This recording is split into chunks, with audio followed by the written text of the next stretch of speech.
Quase 11 milhões de pessoas entre 15 e 29 anos não estudavam e não trabalhavam no Brasil. Os dados do IBGE são de 2018 e revelam que nós estamos entre os 5 piores países do mundo quando o assunto é educação e emprego.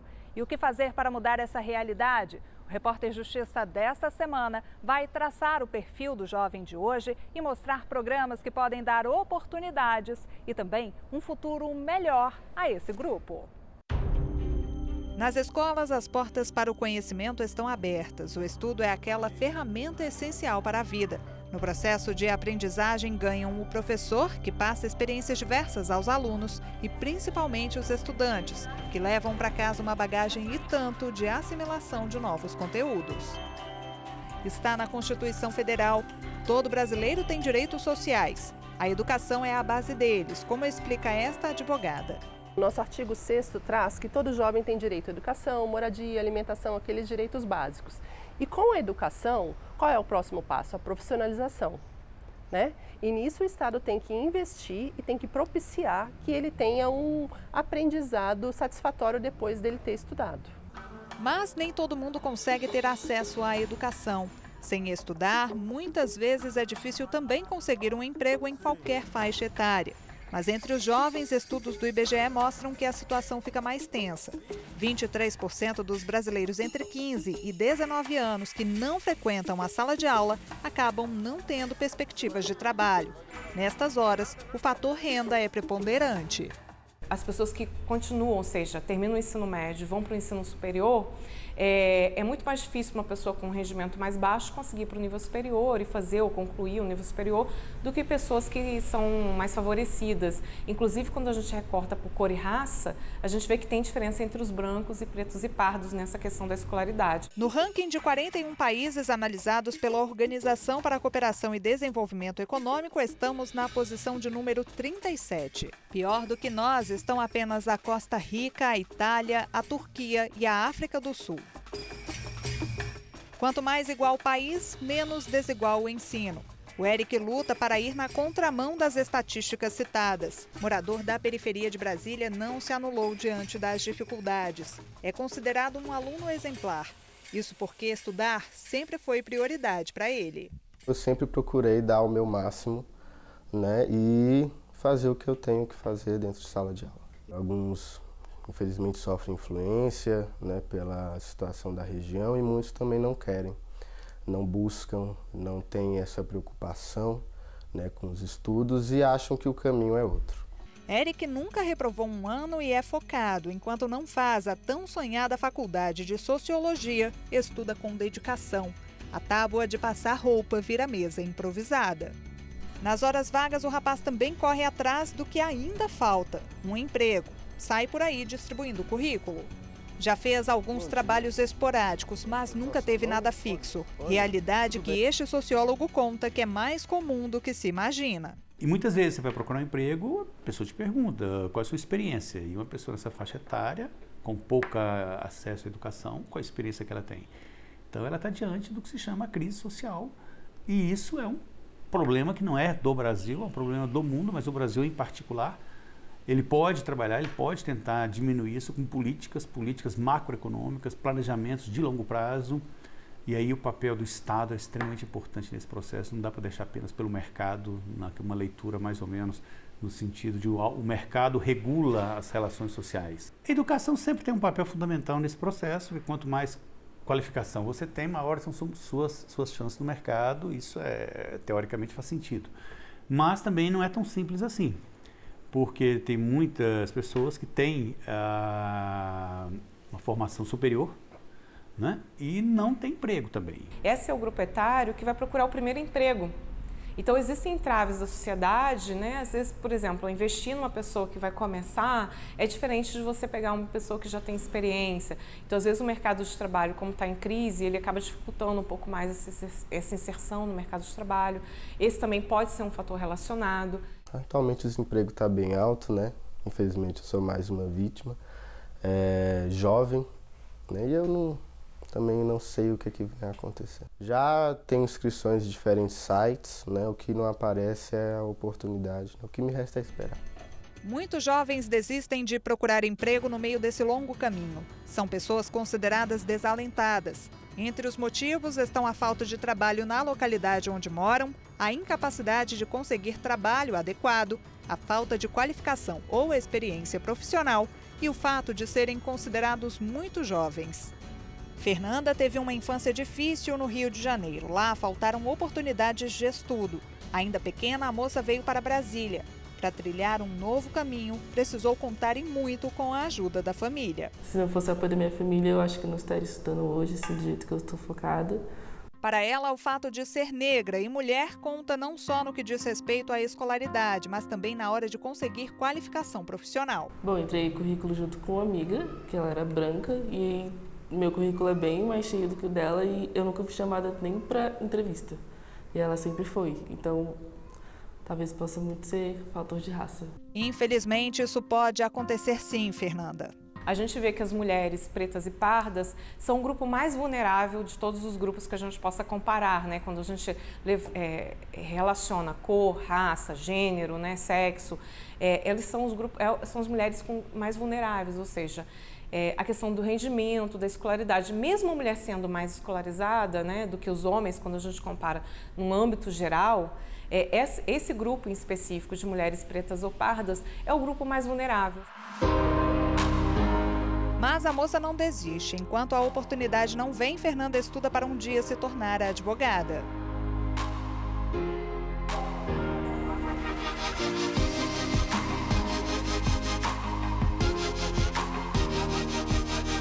No próximo bloco do Repórter Justiça, você vai conhecer um projeto que pretende inserir adolescentes que vivem em casas de acolhimento no mercado de trabalho.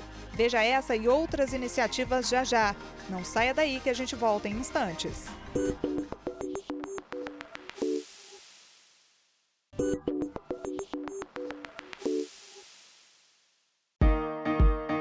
Trabalhar numa grande empresa era o sonho do Marcos. Só que no meio do caminho o rapaz se deparou com muitos obstáculos. A dificuldade para conquistar uma vaga no mercado de trabalho tinha motivo: faltavam oportunidades.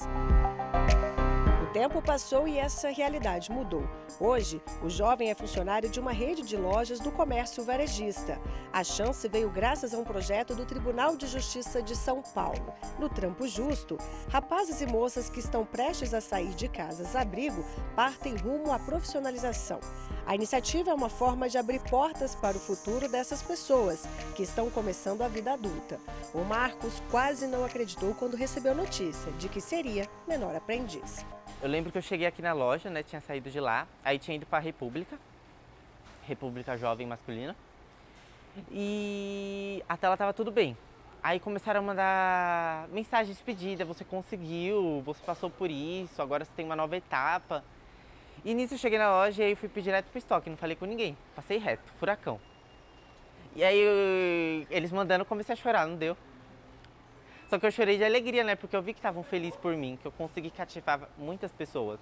Iberê é o juiz responsável pela iniciativa. Segundo ele, os jovens abrigados sofrem muita discriminação. E é justamente por isso que um empurrãozinho dado pode garantir melhores condições a esse público. É muito improvável que eles sejam adotados. Se a família não se recupera, ele vai ficar até os 18 na casa de acolhimento, e aí depois dos 18, ele vai ser obrigado a sair da casa de acolhimento e a ter que se virar sozinho. Então ele vai ter que custear a própria alimentação, vai ter que custear moradia, vai ter que custear vestuário, transporte, enfim, ele vai ter que viver pelas próprias pernas, né? A ideia do Trampo Justo é conseguir vagas de emprego para esses adolescentes enquanto eles ainda estão nas casas de acolhimento. Acho que a palavra-chave do projeto é autonomia. A intenção aqui não é apenas oferecer um emprego. Então ele não vai ser agraciado com uma vaga, ele vai ter que disputar a vaga nas mesmas condições que existem para outros candidatos àquela vaga, né? Então ele vai passar por um processo seletivo, ele vai passar pelas entrevistas e tal, para ver se ele tem condições de assumir aquela vaga de emprego. O projeto deu tão certo que hoje é reconhecido no país todo. O Trampo Justo rendeu ao tribunal o prêmio Inovare, que condecora as boas práticas realizadas pelo judiciário brasileiro. É interessante saber que pessoas que analisam o sistema de justiça pessoas responsáveis por escolher quais são os projetos do sistema de justiça que merecem prêmio, avalizam uma iniciativa como o Trampo Justo, compreenderam a ideia do projeto e compreenderam a importância do projeto, e isso eu acho bem importante. O Marcos agarrou a oportunidade e não pensa em parar por aí não. Ano que vem eu quero já terminar a escola, quero prestar o Enem, conseguir praticamente uma bolsa 100%, que eu quero fazer direito, é minha meta. E depois disso, só progresso. O chefe do jovem também é peça importante nessa caminhada. Aqueles que vêm da maneira que o Marcos veio, né, que precisava daquela oportunidade, às vezes faltava aquela figura do pai, para ele eu acho que ele internamente ele precisa superar e vencer, como ele vem vencendo todos os dias. Mas aqui a gente tenta passar toda a confiança que ele precisa ter. Além de São Paulo, outros órgãos do Judiciário promovem a inserção do jovem no mercado. No Distrito Federal, o Ministério Público do Trabalho promove a inserção de adolescentes que cumprem medidas alternativas por conta de atos infracionais. Jovens em cumprimento de medida socioeducativa, ou chamados jovens em conflito com a lei, são jovens assim, condenados à escuridão e ao estigma. Então, se a sociedade não der uma segunda chance para esses meninos, eles vão continuar na trajetória infracional ou, enfim, enveredar para o mundo do crime após os 18 anos de idade, né? Então, eles realmente precisam de uma segunda, às vezes até uma terceira oportunidade para trilhar um caminho digno, né? O Ministério Público do Trabalho assume um papel de articulador, né, dessa política pública, convidando diversos parceiros para, em regime de cooperação, a implementar esse projeto sobre a aprendizagem profissional, por exemplo, dentro das unidades do Centro de Internação do Distrito Federal, por exemplo. Com a ação, o Carlos conseguiu uma vaga de estágio, tudo regulamentado com carteira assinada. Hoje, com 18 anos, ele sabe da importância das conquistas pessoais após ter passado pela ressocialização. Você começa dando primeiros passos nos estudos. No estudos você vai começar tendo conhecimento das áreas que você quer migrar. Aí nisso você vai tentar procurar um emprego. No que você vai procurar, você vai ter que procurar aquilo que você teve reconhecimento nos estudos. E foi isso que eu vim buscar. Eu fui buscando o que eu tive reconhecimento nos estudos, o que eu vi que eu me qualifiquei, o que eu vi que eu me dediquei mais. Ele agora quer terminar o 2º grau. Os cursos eles são uma continuidade para os seus estudos. Você vai estar sempre dando ênfase, cada vez mais ênfase nos seus estudos. Você não vai estar ali só buscando o reconhecimento no trabalho, você só não vai estar trabalhando, você vai estar buscando conhecimento. Os benefícios são diversos, como explica Ana Maria. Eles já mudam o vocabulário, a forma de se expressar, conseguem expressar melhor, conseguem falar de sonhos, porque no início da aprendizagem, quando a gente vai fazer sensibilização, eles não têm sonhos. Qual o seu sonho? Eles não têm sonhos. Então, eles sonham, eles já conseguem... porque a aprendizagem não é só uma qualificação. Ela trabalha outros elementos de formação de cidadania, né, de valores. Então, eles conseguem já captar valores, né, que foram perdidos com o tempo. Então, de respeito, de colaboração, de solidariedade, né, de empatia.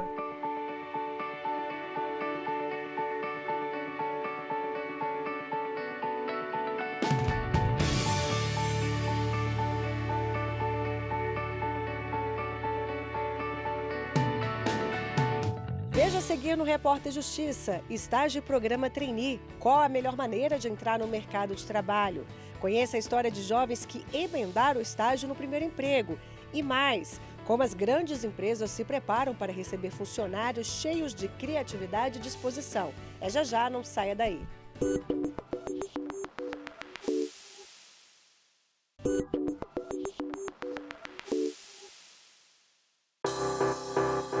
Redes sociais, programas de edição de imagem e vídeo. O Bruno é expert em tudo isso aí.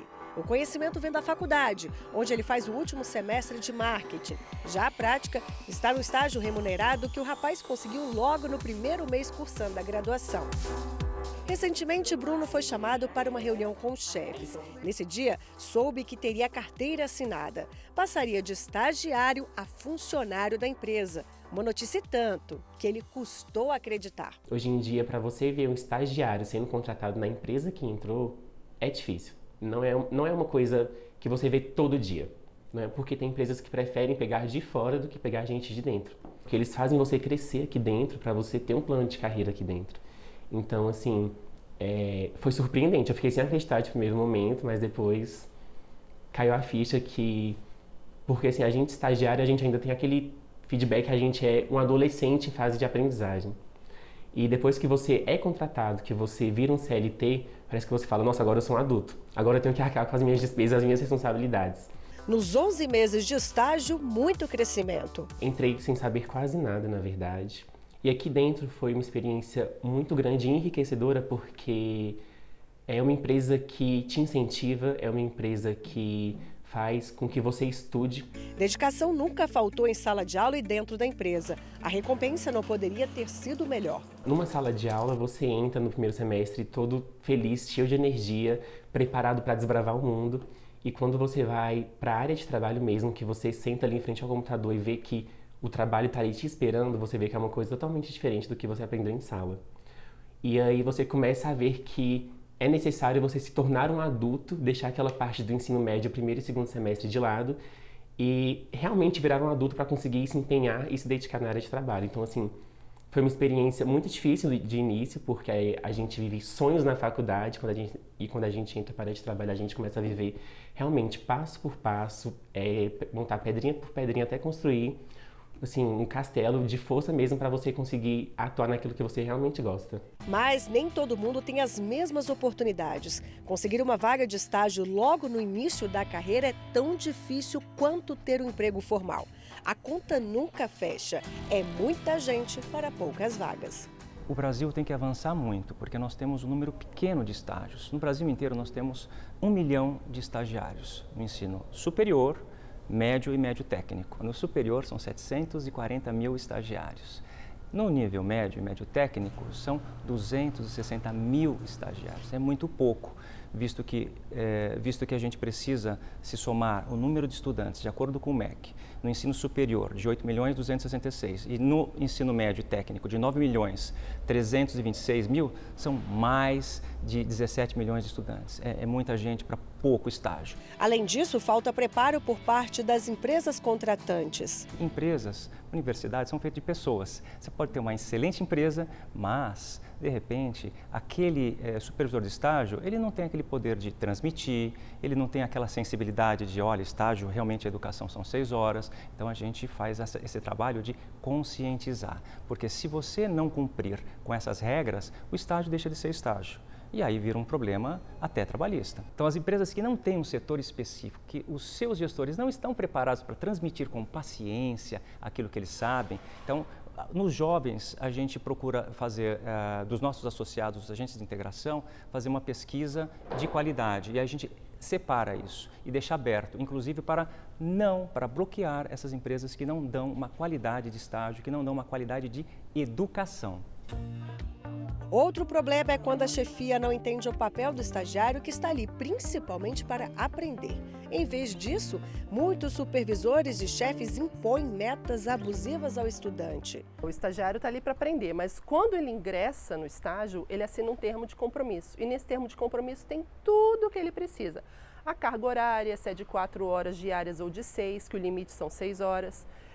O que ele tem que fazer, o que ele tem que deixar de fazer, quem é o chefe, quem não é o chefe, porque a gente tem que evitar esse excesso, né? Porque a gente sabe que na prática, muitas vezes, o estagiário acaba fazendo o serviço do profissional que já está lá há muito tempo nesse emprego.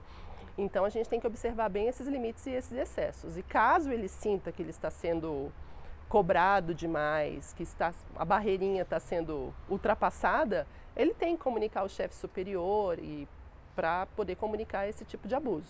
A Lei 11.788 de 2008 estabelece que padrões como duração do estágio, jornada de trabalho, férias, remuneração e seguro de vida para os estagiários. Duração de estágio. O tempo máximo é de até 2 anos. A legislação garante que a jornada de estágio deve ter um limite máximo de 6 horas diárias, ou seja, até 30 horas semanais. Além disso, em períodos de provas, o estagiário tem a possibilidade de cumprir apenas a metade da jornada de trabalho. A cada 12 meses estagiados, O estagiário tem a garantia do recesso de 30 dias, que pode ser contínuo ou fracionado. O contratante deve fornecer bolsa estágio e auxílio transporte. A contratação de um seguro de vida para o estagiário é obrigatória e é responsabilidade da parte concedente do estágio. Além do estágio, existe no Brasil outra modalidade de incentivo ao jovem nos primeiros anos no mercado de trabalho. O trainee é um processo seletivo que pode durar de 1 a 2 anos. Nesse tipo de oferta, o jovem passa por vários processos. São provas teóricas, desafios práticos. A remuneração geralmente é mais alta que a dada no estágio. E foi justamente esse tipo de programa que despertou a atenção do Guilherme, recém-formado em Engenharia de Redes pela Universidade Federal do Rio de Janeiro. Com o diploma nas mãos, ele arriscou a inscrição em alguns programas pelo país. A possibilidade de morar em outras cidades foi também um atrativo. E olha que legal, logo ele foi chamado para integrar a equipe de uma fabricante de cervejas, que é a 14ª empresa com maior receita líquida do país. O trainee ele tem que treinar e ele tem que conhecer todas as áreas da companhia e enfim, as operações a fundo antes de poder trabalhar. Porque a ideia é que o trainee tenha uma visão completa da companhia antes de poder trabalhar. Então eu fiquei 5 meses em treinamento e aí fui alocado na área de vendas, que é onde eu trabalho hoje, no setor comercial. E eu acho que tem tudo a ver com engenharia de produção, porque, na verdade, você está negociando o tempo inteiro, você está pensando em negociação, em como fazer o cliente, que é o dono do bar, né, que é o dono do restaurante, vender mais. Você quer que ele tenha uma estratégia de marketing, você quer atrelar a nossa estratégia de marketing, a estratégia de marketing dele, porque quando o cliente vende, a gente vende mais também. Hoje, o Guilherme mora em Brasília e coordena boa parte das vendas da companhia. Se sente feliz com tudo que já viveu em pouco mais de 1 ano de carreira. Eu me sinto muito realizado, muito pela trajetória que eu tive dentro da companhia, então todas as pessoas que eu conheci, todos os lugares, as operações que eu conheci, mas também por exercer papéis que, se eu tivesse em outra empresa, talvez eu não teria. São papéis de autonomia, de decisão, de liderança. Então hoje eu sou supervisor de vendas e eu lidero uma equipe que eu sou responsável por eles, pela remuneração deles. Então todos os dias eu estou acompanhando o trabalho deles e vendo como é que a gente pode melhorar. Hoje eu me sinto muito realizado, apesar de o desafio ser enorme e eu ter certeza que eu ainda tenho muito a trilhar.